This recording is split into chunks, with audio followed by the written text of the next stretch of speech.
अस्सलाम वालेकुम हाज़रीन ऐं नाज़रीन ड्रामा सीरियल पापनगर अॼु जी अपडेट में तव्हां सभिनी खे ख़ुशि आमदीद। पापनगर दोस्तों ड्रामे जी काफ़ी अपडेट मां यको लगातार तव्हांखे ॾींदो आयो आहियां, ॾींदो रहां थो पियो।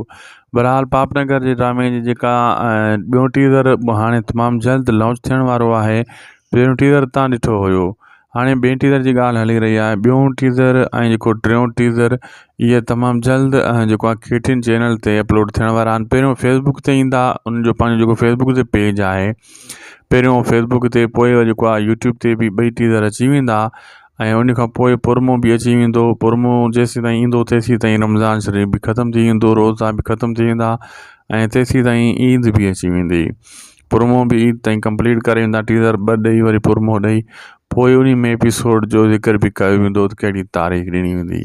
उन खां पोइ जेको आहे पापनगर ड्रामे जो रमज़ान शरीफ़ यानी ईद ते या ईद खां पोइ जेको आहे हलायो वेंदो, ड्रामो स्टार्ट कयो वेंदो। ईद ते मथां थी सघे को फिल्मूं वग़ैरह ॾियनि या को नंढिड़ो ड्रामो कॉमेडी, छो त हीअ क़ुर्बानी जी ईद आहे, ॿकर वग़ैरह ते मश्करी वारा ड्रामा तयारु कया वेंदा आहिनि, 2 किस्तनि वारा 3 किस्तनि वारा, मथां उहे हलाया वञनि।